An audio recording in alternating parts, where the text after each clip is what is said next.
Welcome to It's an Inside Job, the podcast where we equip you with actionable skills to build resilience, enhance communication, foster well-being, and lead and coach with impact. I'm your host, Jason Lim, and every Monday we bring you expert insights and real-world stories to help you thrive and succeed. And with that said, let's slip into the stream.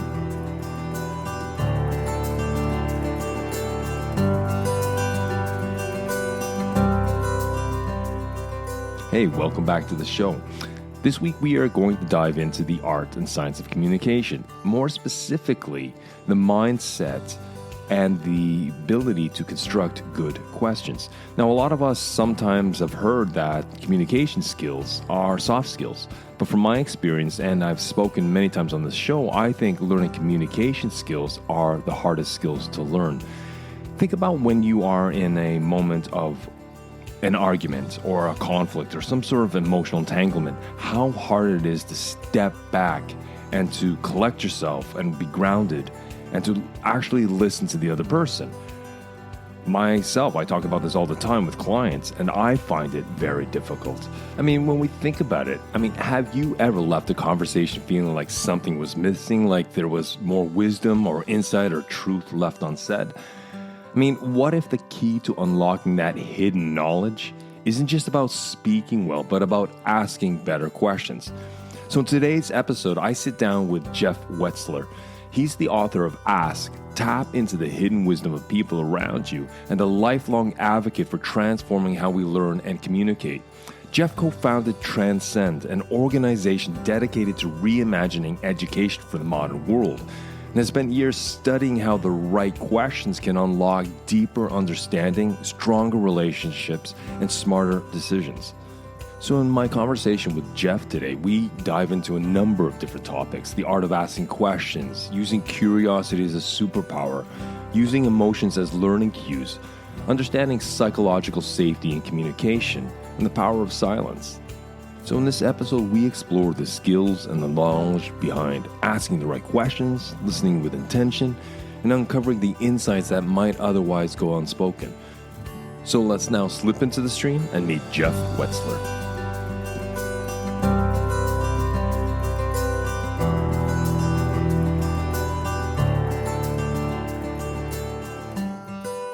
I'd like to welcome everyone back to the show. Jeff, welcome. Thank you, Jason. It's really great to be with you. And we're connected between, I think it's New York City and Oslo at the moment, right? Yes, all the way around the world. Yeah. I was wondering, could we kick off our conversation today by you briefly introducing who you are and what you do? Sure, happy to. So I'm Jeff Wetzler. As you mentioned, I'm based in New York. I am a father of two and a husband, and so family is probably the most important first hat that I wear of all the different hats. I'm also the author of a book that we'll talk about today called Ask, Tap into the Hidden Wisdom of People Around You. And over the course of my career, I have toggled back and forth between the business world and the world of education. And that's because my greatest passion in life is learning.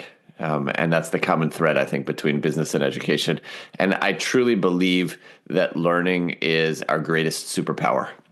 In a world where the world is changing so quickly, where what we know today may not even be relevant tomorrow, our ability to learn, I think, is what is going to help us to survive and thrive in a world where machines are taking over so much of what humans can do.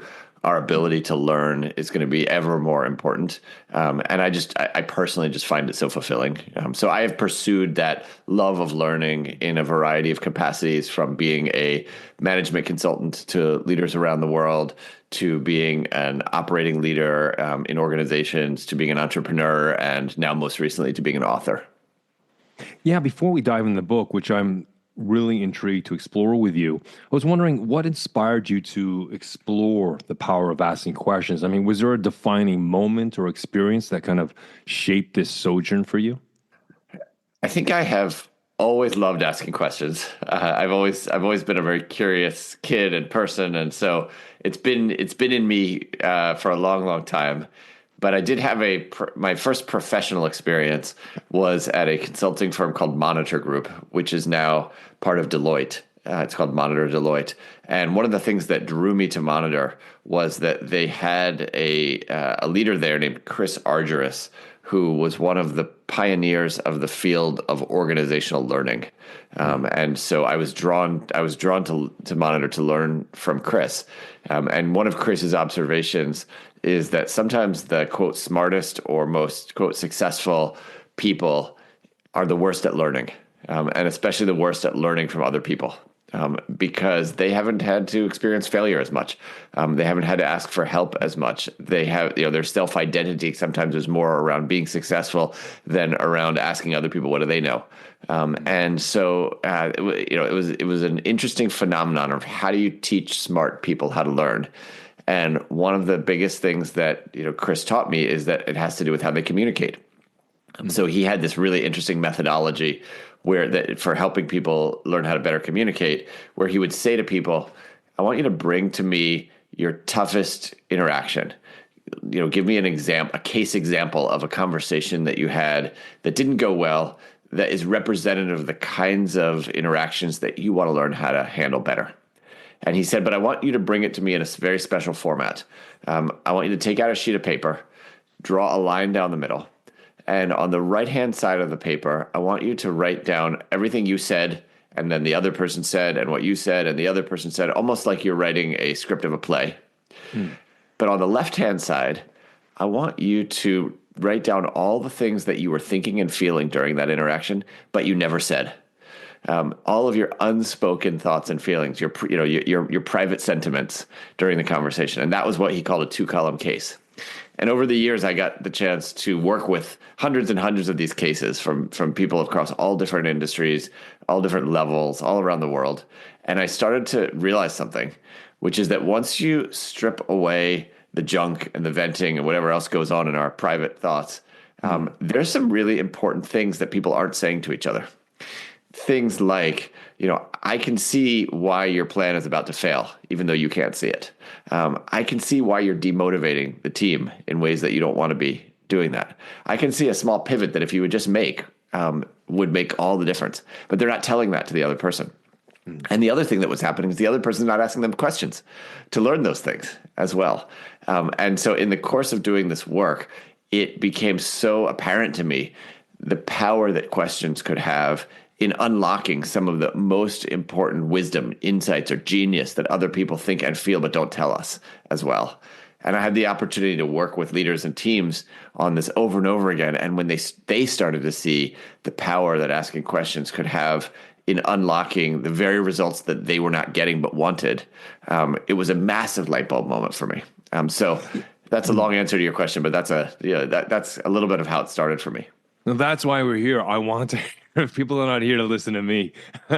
So thank you for those long answers. Because I'd like to sort of rewind and sort of pop that open a little, sort of elaborate. So your book is called Ask. And I was just wondering, what does asking mean to you beyond just the act of posing questions? I know you've kind of touched on it. I was wondering if we could sort of explore that more. Beyond than just asking the query, what does asking mean to you? Yeah. So, we can get into this more, but asking is not just the question that you ask, but asking is the curiosity that you have that's behind that question. Asking is the ways in which you create safety for the other person to answer that question. Asking is how do you listen to the answer? Asking is how do you make sense of what you hear? So it's the totality of that. But if I zoom out even one level kind of bigger than that, to me, the act of asking a question is not a one-way extraction of information from you to me so that I'm better off. But it's a process of mutuality, of mutual benefit. It's a way of connecting with other people.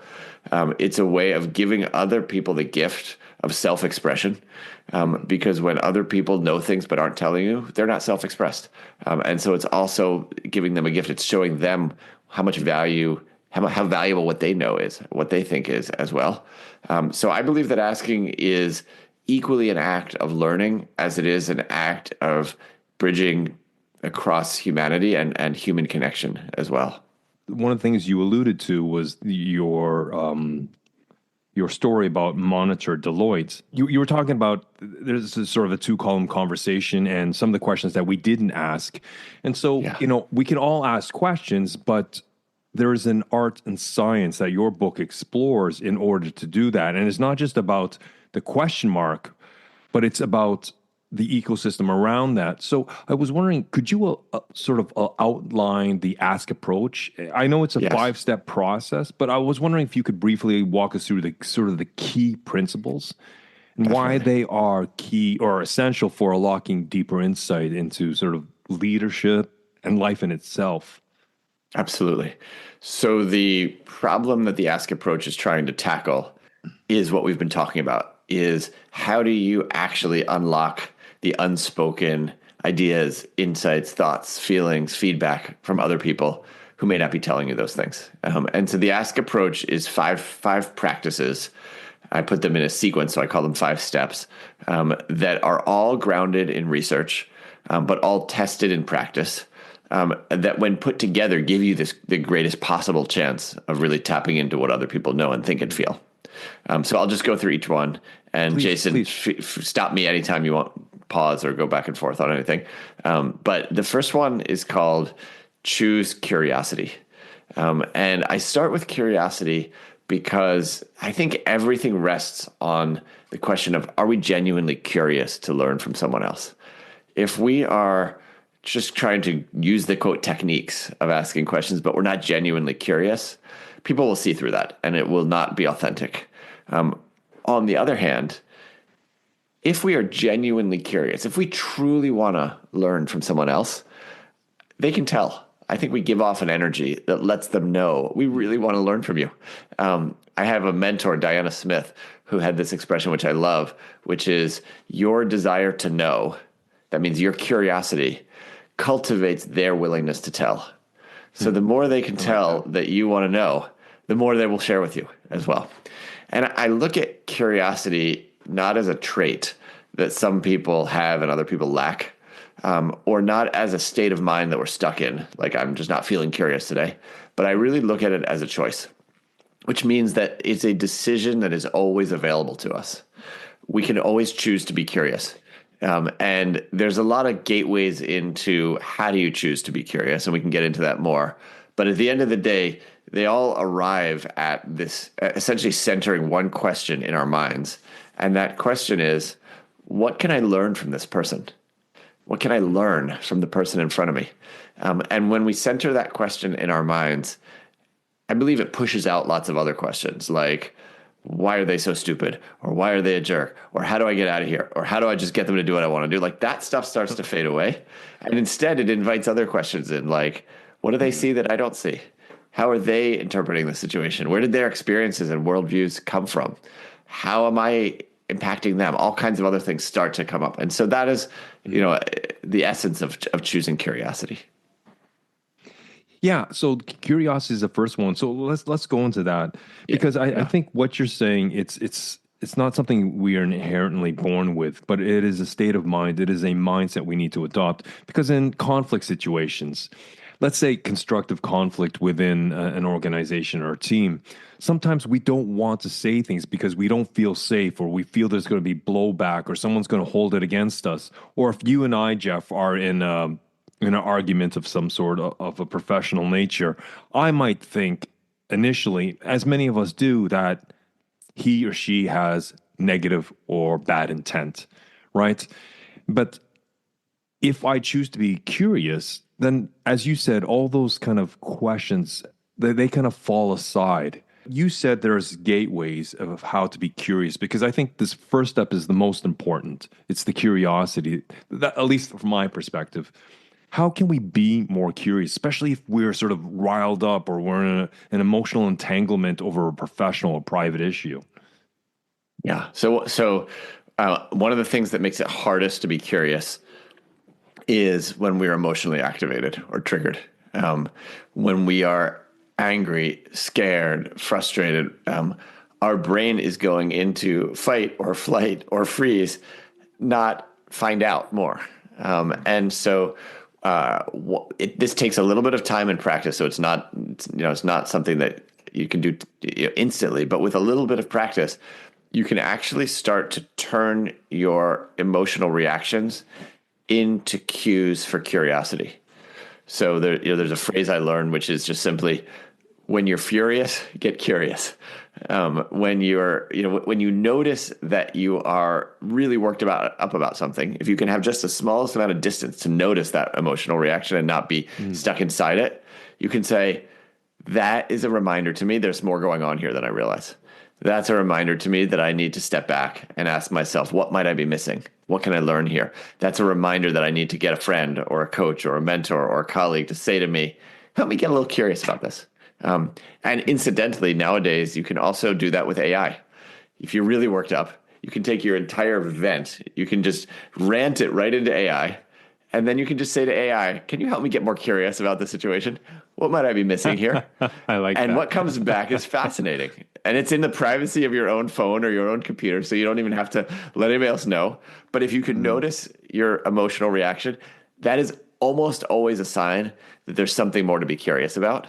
And so you can actually flip it on its head. Instead of emotions getting in the way of curiosity, emotions can be a gateway into curiosity. I really like that. The emotions can be the gateway. It can be the window into curiosity. But as you said, this is a habit that takes time. It's not a light switch and it just happens. It takes time and practice, and through experience, we can refine our approach. But that would also suggest we would need some level of self-awareness to catch ourselves in the present moment before we go down the rabbit hole of argumentation or of fight and flight. Do you have certain recommendations if someone's practicing this and they want to be better at being curious, Jeff? I mean, what do you do, or what did you initially do to kind of catch yourself in the moment to sort of pump the brakes a little? Yes. Yeah. So the deeper forms of practice can include things like meditation, where you can notice what's coming up for you and what's going on inside yourself. Therapy, where you can have a trained professional help you notice your emotions. But the very simple thing that any of us can do, if we're not yet doing any of those things, is just to look at curiosity as a team sport, and to say, let me ask my life partner, my friend, etc., to say, hey, you seem a little worked up right now. Is there anything that you might want to be more curious about? And if so, even if we don't have the self-awareness to catch ourselves in the moment and say, let me use this as a cue, if we can enlist the people in our lives to help us do this, they will see when we're worked up, and they can help us do that as well. So I do that myself. I have a friend and a partner who I started my last organization with, and when he sees me really worked up about something, he's like, I want to practice what you preach. Take a little curiosity here. Yeah, no, I really like that. I really like that because we can use the people around us who understand our patterns, who it becomes quite evident when we are worked up, and then they can point it out.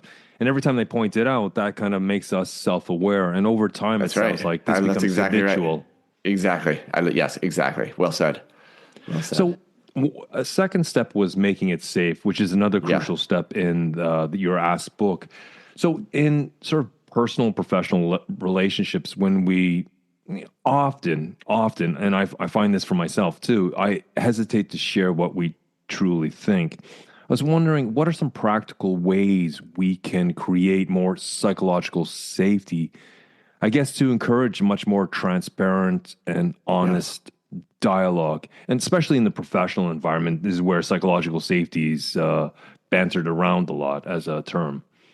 Exactly. And so this step is really about trying to bring psychological safety to the interpersonal level and to the team level. And to your point, even if we're curious to learn from someone, if they don't feel safe to tell us their truth, what they really think or feel or know, we're not going to find it out. And so in this step, I talk about 3 strategies for how to make it safer, easier, more comfortable for other people to speak truth to us. So I'll just go through them. The first one is just really about creating connection. And part of creating connection is a recognition that the most important time to create connection with someone is not during a high-stakes interaction, but is well before that high-stakes interaction. It's a little bit of like dig your well before you're thirsty. Invest in that relational trust well before you need it. Because I think that probably upwards of 90% of how an interaction goes is not about what happens in the moment of that interaction, but it's what's happened, leading up to that interaction. And so that's part of creating connection. And then also part of creating connection is being mindful of the time and space and place when that connection is happening. And in particular, thinking about how can you do this in the space and place and time that's most comfortable for the other person, as opposed to what's most comfortable for yourself. And so when I researched the book and I spoke to a lot of CEOs, and I said to them, CEOs are notorious for not getting the truth from people. People lie to CEOs because they want to look good to the CEO, or they want to get their agenda through, or whatever. And I said to the CEOs, how did you get the truth out of people? And one of the things that they said is, I would never bring someone into my office and make them sit across the big, intimidating CEO desk and assume they're going to feel comfortable. Like, I'm going to go to them. We're going to take a ride along, have lunch, take a walk, eat in the cafeteria, whatever it is. And there was no single answer other than wherever is most comfortable for the other person.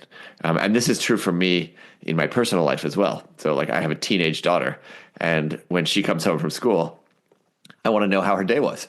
I want to know what happened. What did you learn? How were the friends? All that kind of stuff. And when I ask her, when she comes home from school, you can probably guess, I get nothing.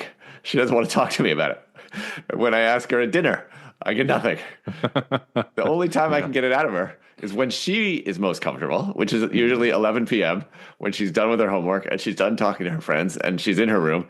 And at that point, it all spills out. And I'm, of course, like wishing I was asleep at that time. But if I want to learn from her, I've got to do it where she was most comfortable. So that's all about like where and how to create connection. Another part of making it safe is, like when you're asking a question to someone, they are going to be guessing, well, what's your agenda? Why are you asking that question? And so the more that you can just expose your agenda, let them know, here's why I'm asking. Then they don't have to guess. They don't have to worry. Is this a gotcha? Is it, what's going on here? And when you expose your agenda, the more that you can do it in your own vulnerable way. So say like, here's what I'm stuck on. Here's why I'm asking. Here's why I need your help. The more vulnerable we are, the safer it is for them to feel vulnerable. And then the third piece of it, I'd call radiate resilience, because I think people are constantly measuring how resilient are we in terms of how much can we actually handle a hard truth. And if they think that we can't really handle their truth, they will sugarcoat it, or they just will dance around it, or they will protect us from it. But if they think that we're resilient, they're much more likely to actually give us the real thing. And so there's different ways to radiate resilience. One of the ways to radiate resilience is simply to name the elephant in the room, to say, look, if I were you, I might be feeling really frustrated about this right now. And if that's what's going on for you, I'd love to hear that. Another way to radiate resilience is to explicitly invite, critical input from them. So I have a colleague who used to say, Jeff, give me your most critical feedback on this document. Even just the way he asked that question sent a message to me about his resilience, because he wanted to know like what could make it better. He didn't just want me to praise it. Another way to radiate resilience is after someone tells you something hard, to praise the messenger instead of shoot the messenger. So I remember at one point, I gave somebody some really tough feedback, and he said to me, thank you. And I feel like I can trust you even more now, because I can count on you that if you don't feel good about something, you're going to tell me. So thank you for that. I mean, that said to me, like, this person's resilient. They really, can take it. And not only can they take it, they want the input. So create connection, open up, radiate resilience. Those are all, I think, three very actionable ways that we can begin to make it safer for other people. And I just want to sort of riff on the last point there, radiate resilience. I think that's such an astute point you're making, because a lot of people go into a hard conversation, let's say in the professional environment, there's kind of two moral imperatives. There's honesty and benevolence. And a lot of people will think, okay, in the short term, I don't want to hurt the person. I don't want to be seen as bad. I don't want to rock the boat. So they will sacrifice honesty for benevolence, right? Then they think, I'm just going to be nice. And they never tell the hard truth. And the question is, what happens to the credibility of the person giving the feedback when that person finds out that he or she wasn't truly honest? Just tell it as it is so I can improve. And so that person giving the feedback can get lost in the short term of, okay, I don't want to rock the boat. I don't want to feel this emotional awkwardness or uneasiness. And so they sacrifice the long-term benefit of the relationship, but also the development, let's say their direct reports. Totally. But that's why I think that really resonated me with you just said there, Jeff, because when you radiate resilience, I think if that means you also have the long-term perspective in hand, and that you see there's not one or sacrifice. I can be honest, I can be diplomatic and civil about being honest, but at the same time, I can be nice But Yeah. sometimes I have to have the hard conversation with a person in order for us to enrich and create more credibility in our relationship, but also to develop that other person. I just wanted to riff on that because I think that's such a relevant point. I totally, totally agree. And there's so many instances where somebody who has feedback to give doesn't really give the most important feedback, to your point, maybe because they're trying to be benevolent. And I think there's a lot of, important training that goes on to encourage the feedback giver to be more direct. And yet still people are often not direct. And so I'm trying to come at it from the other end and say, what if the feedback receiver could do a better job making it safe for the giver to give it? How much more might come out from that end of it? And a big part of that is the feedback receiver to be radiating resilience. So the giver knows they can handle it. It's not going to hurt them. In the first half of our conversation, Jeff and I explored the power of asking the right questions and how it can unlock deeper wisdom, insights, and human connection. Jeff shared his experiences from his time at Monitor Group, where he encountered the challenge of helping highly intelligent people continue learning effectively. This led him to the realization that learning isn't just about acquiring information, it's about mastering the art of asking questions. Now, Jeff introduced the two-column case method, a tool where one writes down both their thoughts and feelings during conversations. Now, this practice helped him recognize that asking questions isn't just about eliciting answers. It's about creating psychological safety for the other person to share openly. He emphasized that ASK approach is a structured, research-based, 5-step process designed to surface unspoken thoughts, feelings, and insights that people may otherwise keep to themselves. We also discussed the importance of curiosity as a learning mindset. Jeff believes that curiosity isn't an innate trait but a choice, one that fosters deeper understanding and invites new perspectives. Now, another key theme was the idea of turning emotional reactions into curiosity cues. Jeff explained that rather than suppressing emotional responses, we can use them as prompts to ask better questions and to seek deeper understanding. This, however, it takes practice and self-awareness. And as Jeff noted, he said that emotions often serve as a gateway to curiosity. So if we learn to lean into them rather than to avoid them, there is so much there to learn. Another key element we talked about was psychological safety and communication. And that's about creating environments where people feel safe to speak honestly. And this might be as simple as choosing the right setting. If you're going to have a difficult conversation, maybe it's to move away from the office space and maybe go on a walk and talk where there may be a deeper and more open conversation. So in this first half of the conversation, it's centered around how the quality of our question shapes the quality of our learning, our relationships, and leadership. And it's by approaching communication with curiosity, emotional awareness, and psychological safety that we can definitely unlock deeper insights and build stronger, more meaningful connections. So now let's slip back into the stream with the second part of my fascinating conversation with Jeff Wetzler.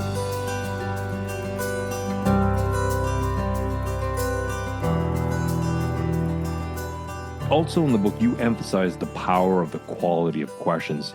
I was wondering, we can all ask questions, but what are some of the biggest mistakes or pitfalls we make when we're asking questions? I mean, how can we shift towards a more effective and open-ended ones, I guess I'm asking? Yes. So this brings us to step 3 of the ask approach, which is called pose quality questions. And very few of us, I think, have actually been taught what makes for a quality question. And so we go around asking a bunch of questions that I think are not quality questions. And my definition, by the way, of a quality question is very simply a question that helps you learn something important. So I'll give you some pitfalls to your point. One pitfall is what I call clumsy questions. And clumsy questions are questions that are well intended, meaning that they actually do want to learn from the other person, but they are designed or formulated in such a way that makes it hard for the other person to answer them in a way that you're going to learn from them. Can you give an example? Yeah. So I'll give you a couple of examples. One is what I call layering of questions. So sometimes people will ask 3 or 4 questions at the same time, and then maybe they'll say something after that. And then the person being asked the question gets lost. They're like, which question am I supposed to be answering here? And I forgot your first question, So that's just one, that's what I call clumsy question. Another example of a clumsy question is a question that might be well-intentioned, but can sound rhetorical. So for example, if I'm saying something to you and then I say like, isn't that right? I might be actually wanting to know, do you think that's right or whatever? But when I say it like that, it doesn't actually sound like I really mean that I want to know from you. So those are some clumsy questions in my mind. I'm asking also as a podcaster who asks a lot of questions, so I might as well go to the guru here and help me masterclass here on asking Well, questions. I'm enjoying your questions so far. So I'll give you two other examples of question pitfalls, and then we'll go into quality questions. Another is what I call sneaky questions. And sneaky questions are questions that are designed to maneuver or manipulate somebody to essentially give the answer that you want them to give. So you see this, you see lawyers do this all the time when they've got somebody on the witness stand and they're trying to get the, or the defendant, and they're trying to get them to basically say, now, wouldn't you agree that this, and if this was true, and and it becomes very hard for the person to not just agree with what the lawyer is trying to get them to do. But we do it all the time in our life too. Don't you think it'd be good to go out for Chinese food tonight? Or don't you think, have you ever thought about seeing a therapist? Whatever it is, we've kind of got a goal in mind, and we're using the questions to try to get the other person to the goal. And generally speaking, I think other people see through that, and they feel manipulated, and no one likes to feel manipulated. But people use sneaky questions because it somehow seems like it's going to go over better than if I just say what I really think. And then the other question pitfall is when people use questions, what I call attack questions. How could you ever think that would be a good idea? You're essentially weaponizing the question to attack the other person, but you're somehow, putting it in the form of a question. All of those are, go in the bucket of what I call crummy questions. They're not quality questions. On the other hand, quality questions are clear, they're clean, they're direct, they invite honesty, they invite the totality of a person's experience. What I talk about in this chapter of the book is just the same way that like any professional has tools that they use. So like a surgeon, for example, has their scalpel and their forceps and their suture and all the different things, and they know what tool to use depending on what they're trying to get done. The same is true for questions.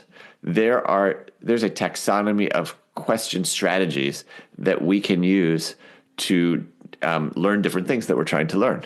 And it's not like there's 50 or 100 or different, there's about a dozen or so quality question strategies that if you can learn to just master this set of question strategies, you will have a far broader repertoire of what you can ask and therefore what you can learn from other people. And so I lay out these in the book, and I'll give you one example here, which is a question strategy that I call request reactions.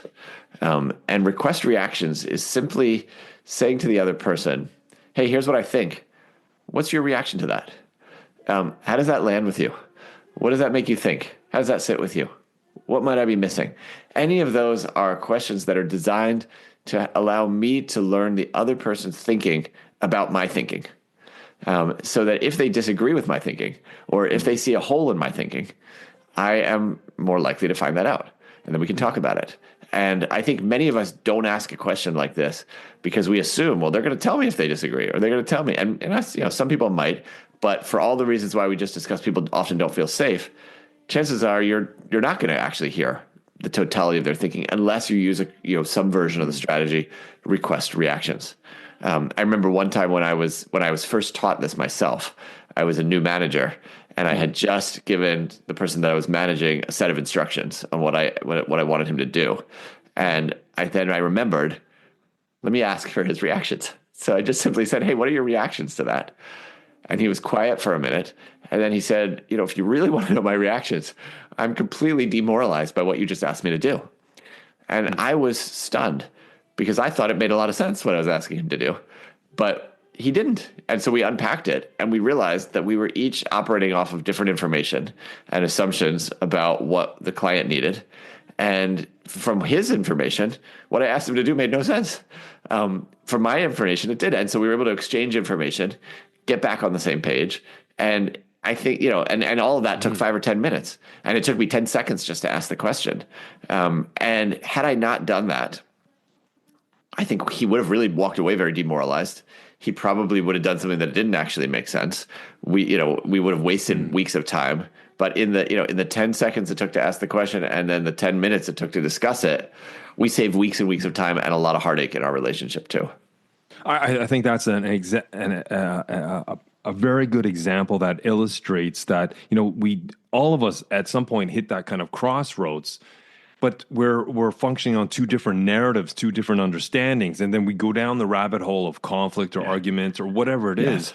But you Yes. actually stopped at the crossroad by shifting the quality of the question, which allowed for going from whatever position down to the needs. And that's where Yes. you found sort of the connective tissue to move forward. That's right. That's right. That, Exactly. yeah. And by the way, had I asked him a lower quality question, like for example, if I had said, "Hey, does that make sense?" He might. I don't know that he would have given me that same reaction, because he might have been like, "Well, it makes sense. I understand what you're trying to do." So he would give me a nod. But it's so it's to me, it's fascinating how very subtle shifts in the design of a question can have dramatic implications for what we do or don't learn. Yeah, and again, there was one question you posed is like, how does this land with you, Jason, or Yeah. whoever? Yeah. I think that's really good because it's a neutral. That's right. You've asked a neutral way of questions. It's not leading. It's not trying to push someone to one side of the fence or other. It's just like, well, how does this land with you, right? Yeah. But again, I think that comes back to your second point in the book, about creating psychological safety. Because if I don't trust Jason, if he's a new leader or whatever it is, I'm going to give him the normal respect, but there has to be a track record in which that question is going to land. That's right. That's right.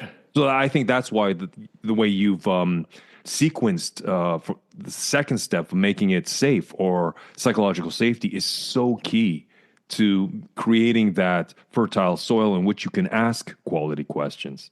That's very well said. I totally agree. I totally agree.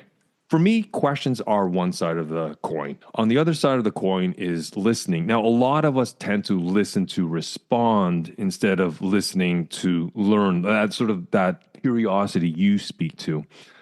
I was wondering if you could share an example, maybe of how deep listening has led for a breakthrough for you in some way or one of your clients, if you have a story you can happy share. to. Yeah. And just to sort of underscore what you're saying, listening to learn is step 4 of the ask approach. So that's what comes down. Yes. Yes. Absolutely. And so it's a good, you're taking us to the exact right place.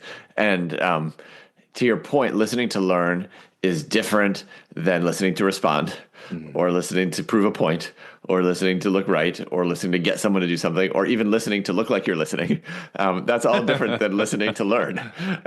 Listening to learn is really trying to understand the essence of what someone's telling you. And we can talk about how to do that. But to your point, for examples, I mean, I think that as a leader in an organization, one of the things that I'm constantly trying to do is make sure that staff, especially some of the most talented and high performing staff, are feeling satisfied and engaged and want to stay in the organization. And so I'm, quite often in a position of asking them about their experience. What are you liking? What's not? What could be better? Where do you see yourself in a few years? What's important to you? All that kind of thing. And then I am really charging myself with listening to learn from them. And so when I'm listening to learn, I'm listening not just for the words that they're saying, the information that they're conveying, but I'm trying to listen also for the emotions beneath that, the needs, the desires, the interests. And I'm not assuming that what I heard is correct. So I'm saying to them, let me check. This is what I think I'm hearing you say. Is that right? What more did I not hear? Or how would you correct what I would say? And so this active listening is constantly, there's a strategy in listening I call tell back and test. I'm telling them back, here's what I think I heard you say. Let me test that. Did I get that right? And, whenever I do that, people will say to me, yeah, you said that, but there is this other thing that matters to me too. I also care about, this dimension of my career, or I care about this thing that's going on with my family that I want to also be balancing. And so I'm hearing that. And then I'm also doing something that I call pull the thread. And it came actually from my research in the book where I interviewed professional listeners, people like journalists, but also psychotherapists. And you have experience, is that right, in the world of therapy? Clinical I don't know if this psychology, has been your experience, but when I talk to therapists, they constantly refer to this thing called the doorknob moment. I don't know if you have this as well, but it's basically that when, if it's a 50-minute therapy session, at minute like 49 and 59 seconds, when their client is about to leave the room, they've got their hand on the doorknob. That's when the most important thing that they have to say comes out. That's when they say, you know what, this is really what I care about, or I'm thinking about leaving my spouse, or whatever it is. And the therapists are thinking to themselves, why did they not say this to me during the session? Like, why did they wait till their hand's on the doorknob to tell me the most important thing? And sometimes the therapists are thinking, well, maybe it's because they were working up the courage to say it. Or maybe they were waiting to see how I responded to say it. One therapist said to me, I think it's because they want me to be thinking about them all week. So they say it at the very last minute. So I'm thinking about them until I see them next time. But whatever it is, the point is that, the therapist had been asking them questions all along and this thing didn't come out. And so the takeaway for us, for listening, is that when you ask someone a question, their first response might not be the thing that is actually the most important thing they have to say to you. In fact, maybe not even their second response. And so pulling the thread is just simply saying them, thank you. And what else? What more? Is there something more? Is there something else, in addition to that? And quite often, some of the most important stuff comes out only after the second or third follow-up question. And so back to my example, when someone says to me, like, this is important, this is what's going on in my experience, I won't just assume that that's the thing. I'll say, got it. Thank you. What else is going on in your experience? And what more? And just continuing to pull that. And, time and time again over the course of my career, this kind of listening has enabled me to retain some of the most talented, most high-performing, high-contributing people, not because I'm getting them to do what I want them to do, but because I've deeply understood their experience, their hopes, their desires. And from that, we can then get a creative path forward for them and say, what if your next 6 months look like this? What if we work towards this as a goal? What if we, that kind of thing, to the point where they're like, this would be a no-brainer for me to want to stay and go after this because it totally aligns with what I personally care about. I think I think what you've just said is such a salient point, because when I see therapists or psychologists or coaches out there, I think the most successful of any of those professions, why they have such great client loads and people keep coming back to them, it's because of the questioning from curiosity, as you've articulated. It's because of the deep listening, to truly listen and not to respond. And I think it's also the use of silence. And back to what you said about the sort of the doorknob moment, what I've found in both when I used to work in sort of the clinical setting, but now in the corporate setting, is that a lot of the times when people come and sit down and you've asked them an open-ended, curious type of questions to learn and understand their perspective, is that a lot of the times they're explaining it to you, of course, so they're trying to articulate their abstract thoughts and emotions into concrete, tangible words. But a lot of the times, although they are explaining to me, they may be explaining to themselves out loud for the first time. And that's why people kind of get lost. Maybe it is, I want him to think about me all week till the next time we meet or the next 2 weeks. Or it could also be that they've got this ball of string, this ball of wet string, and they're trying to untie everything, Jeff. And it's through their articulation of what's concerning, their worries, what's on their minds to another person, is that listening to their thoughts at the same time, it's kind of all over the place. But through the 50 minutes, it becomes untangled. And sometimes, yes, it's the 49th minute and they're about to reach for the doorknob, but everything then kind of falls into place. Yes. I love that. Yeah. I appreciate that. And just to follow up on one thing that you said, because I also think about this and talk about this, the use of silence and how important it is to give the question some breathing room. And to give it some space and to not just rush in and fill the silence. I'm curious, how do you use silence in your work? I use silence because it took training. So this wasn't a light switch. It just went on. What I do is I sit, and what feels like 2 minutes for me I know it's only 2 seconds for the other person. A lot of the times I'm very cognizant of sort of the body language of the other person because you can, if you train yourself, if you are observant, you can see when someone's truly sort of internally reflecting and kind of working through some thoughts or emotions, right? And then there's a switch, there's a flick, and then they start speaking. But generally, I'll sit silent by my silent and just let them process because sometimes the question may be very simple for me, but it's actually hit something deep and profound in that person, and it kind of percolates, it bubbles up, and you can see them processing and processing. And so I've learned, and this is a habitual way I communicate now in my professional settings, is that I just sit there quietly, and sometimes I look down and like I'm taking notes. So it gives the person a little sort of space if they're looking at me that I'm occupied with someone else, but allows them to process. But then there's a click, there's a switch, there's a pivot, and then the person starts, well, slowly, but then it comes out. But that's how I tend to use it. Because I know for me, it's a lot of dead space, dead airspace. But for them, it's literally, it's like seconds. It's nothing, right? I've asked the question, they're sitting there processing for a minute, maybe 2 minutes, maybe a little longer. But then they hop in. For them, there's been no time gap.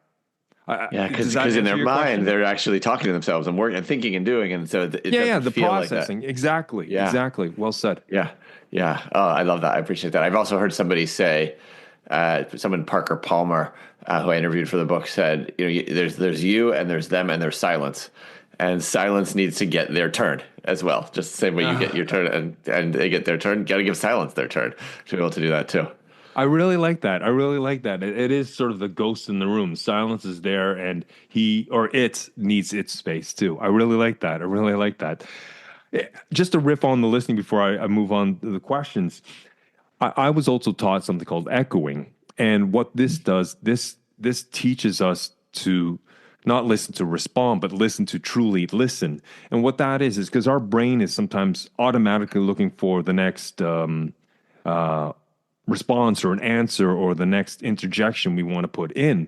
But if I echo what you're saying, Jeff, in my head, I actually hear it twice. And since the brain can only focus on one thing at a time, then I'm listening to your words twice because you might say the traffic was crazy on the way to the work today, and I'll be repeating the same words in my head. And this way, I'm not coming up with a rebuttal. I'm not thinking about the next questions. I'm truly listening, and it resonates to me at a deeper level. Now, I've been doing this for 30 years, and so this is just automated in me. But I think echoing, maybe it's called something else now. Back in the day, that's what the skill we've learned. It really helps me listen at a really deep level. And my brain automatically kind of works at that level to see if there's any sort of weakness in the foundation of their argumentation or whatever they're saying, right? But again, I ask questions based on a lot of what you've from your experience that you've talked about, and it's really helped me to truly learn. Because one thing, Jeff, why people do things, if I sit in my head trying to sometimes understand the reasoning why someone would do something like that, I would go insane after a while. I've just given up trying to figure it out. As you said, I just ask the questions, but I ask the questions in neutral ways. And then I learned, that is why. In a million years, I could have thought it over and over and over. I would have never come to the same conclusion that they've come to, right? So I just wanted to say that. So echoing is something that I've found that has really helped me truly listen at a deeper level without responding right away. So just to check, every time someone says something, you essentially repeat it to yourself inside your own head. Pretty Is that much. Or I paraphrase it to some or you extent. paraphrase it to some extent? Okay, yeah, Yeah. fascinating. I appreciate you sharing that. Yeah, yeah. It's just something I was learning, but that's become automated. At first, it was really awkward. Yeah, That's well, why I we mean, had a lot of role playing, right? I can imagine that one of the things that does is that instead it kind of replaces whatever other noise might be going on in your head when they're speaking. To your point, you can focus on one thing. So it's like, if I'm going to be echoing what you're saying, I can't be thinking, what's for lunch today? Or I can't be thinking, why is Jason doing that or whatever else. It increases the degree to which I can be present to you, because I've got to be taking it in inside my own head, exactly what you're saying. Exactly. And I'm not constantly coming up with a rebuttal and such. Yes. Anyways, I just wanted to share that. Yeah, no, I really appreciate that. I was wondering, so when we are curious and we're gathering insights to help someone, and sometimes translating insights into action is a whole other challenge. Yes. I was Yes. wondering, what are some key ways our listeners can, and people in general, can reflect on what they've learned and to actually turn that into meaningful change? Do you have any advice along those lines? Yes, perfect. So this is the fifth and final step of the ask approach. It's called reflect and reconnect. It's my favorite of the 5 steps, because, as I mentioned at the beginning, my passion is learning, and reflection is how we learn. Reflection is how we convert our experiences into insights and our insights into action. It doesn't happen without some kind of processing going on. And I think that in general, reflection gets a bad rap. People think to themselves, I don't have time to reflect. I don't know how to reflect. Maybe I have to go on some meditation retreat to reflect. But in reality, reflection can be straightforward and simple. And so I offer a structured process that anyone can use to reflect on what you heard someone say to you. And the method is called sift it and turn it. So the sift it part is very simply, if someone tells you 30 things, they might not all be equally important. They might not all be equally even healthy for you to take in. And so sifting it is to say, of all the things that I heard, what matters most? If I heard 20 things, what 4 or 5 things should I really be sitting with and taking away? And you can sift it on your own. You can sift it with a friend so that you don't sift out the wrong things, or a coach or a colleague or a mentor, thought partner. But first sift it so that you get, you've boiled it down to what's most important. And then turn it just means turn it over in your head 3 times. The first turn is what I call turning it over for your story. So what did I hear from this person that might shift or enhance or elaborate the story that I have about them, or about the issue, or about what's going on in the situation? So now I have a more complete story from that first turn. The second turn is steps. Based on my revised story, what steps should I take? Maybe I should apologize. Maybe I should double down. Maybe I should go in this direction, whatever it is. But, really isolate, like, what steps do you want to take? And then the third turn this is the deepest turn, which is the turn for your stuff, the deeper stuff that you bring into every situation. So is there something I learned that sheds a light on some deeper assumption I've been holding, or some bias I might have, or some way of being, or some story that I've got that I'm always bringing to every situation? And that third turn of turning it for your stuff can be a little bit, scary or emotional. But when you do it, it's often where the biggest breakthroughs come through. And then that will help you in many other situations, because we bring our stuff to every situation. So just to recap, it's, sift it and then turn it for your story, your steps, your stuff. And that's the reflect part. But I call it reflect and reconnect, because this is not a process that's just about you taking things away for yourself. Reconnecting is closing the loop. It's going back to the other person and saying to them, first of all, thank you for what you shared with me. Thank you for taking the time to share that. And by the way, if it was scary, thank you for taking the risk to share it as well, if it felt uncomfortable. And here's what I learned. This is what makes me think. And here's what I'm planning to do with what I learned. And by the way, is there anything more or different you think I should be learning from our conversation as well, in case I might have missed something in my reflection? And the act of that reconnection, I think, is a profound act. And I don't think it happens often, but it says to the other person, you didn't waste your time. You're powerful to me because you have influenced me. And I think it brings us closer to the other person, and it significantly increases the chances that they're going to continue to share important things with us over time. We are coming close to the top of the hour, Jeff. I like to ask all authors, what did you learn about yourself through the research, through the interviews, and putting pen to paper?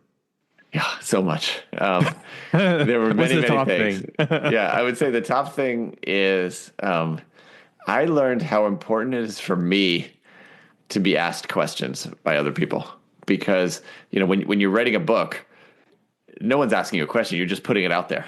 I often found my own stuff coming up, which was, why would anybody want to hear this from me? Why would anybody want to hear my stories? They're not that interesting or whatever else.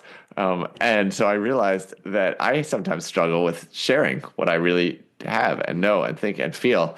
And it's so much easier for me when someone else asks me a question because it signals to me that they actually want to know. But there's also work for me to do in just feeling more safe and comfortable on my own sharing of myself. So you've written this brilliant book, Ask. Thank you. Listeners are thinking, okay, where can I pick this up? Is it available in all formats? It's available in all formats: hardcover, Kindle, ebook, audio. You can get it at Amazon or independent bookstore, anywhere you want. And there's a lot more on the website as well. So there's a website, www.askapproach.com, where you can find some articles and podcasts and resources and videos and different things like that to go deeper on this as well. And you can sign up for a newsletter if you want to continue to learn more as things come out about Ask. And if someone wanted to directly contact you, would going to askapproach.com be the best place? Yeah, or is there another place? You can get to me on askapproach.com. You can also connect with me on LinkedIn as well. I love to connect with people on LinkedIn. So either of those two places, people can get to me.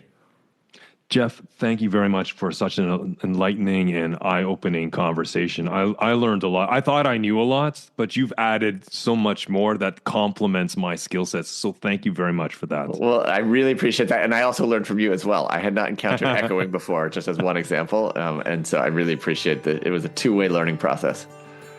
Thank you very much, Jeff.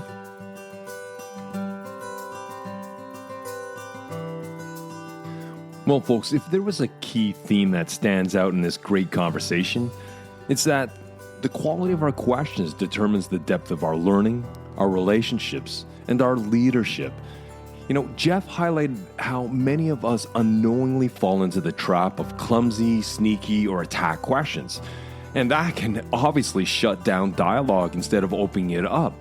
Instead, he encouraged us to ask clear, direct, and honest questions, ones that invite the full depth of another person's experience. By using quality question strategies like simply requesting reactions, we can avoid misinterpretations, diffuse conflicts, and create richer conversations. Beyond just the questions we ask, we also explored the art of listening. Jeff emphasized that deep listening isn't passive, it's active engagement both with words and emotions. He shared the importance of follow-up questions and the skill of pulling threads to gain a deeper understanding. We also touched on the power of silence, giving people the space to fully express themselves, rather than rushing to fill the gaps. Now, one of my favorite takeaways was Jeff's concept of sifting and turning, processing information and emotions by identifying what truly matters and mentally turning it over to extract meaning. Reflection isn't just about the individual act, though. It's strengthened when we reconnect with the original source of our insights, closing the loop and deepening the relationships in the process. As Jeff so eloquently said, communication isn't just about speaking. It's about asking, listening, and reflecting with intention. Whether you're leading a team, strengthening personal relationships, or simply looking to grow, embracing curiosity, presence, and connections, that will set you apart from the competition. Well, folks, that was Jeff Wetzler. And again, he's the author of the brilliant book, Ask. Tap into the hidden wisdom of people around you. I highly recommend this book. It's filled with knowledge and experience and practical skills. And so from someone who works with this all the time, I learned a lot. You'll find all the links in the show notes. Jeff, thank you very much for sharing your thoughts and your experience today. I had a brilliant conversation and I learned a lot. Well, folks, until Friday for Bite Size Fridays, a little homework. Practice asking those questions with curiosity. And until we meet again, keep well, keep strong, and we'll speak soon.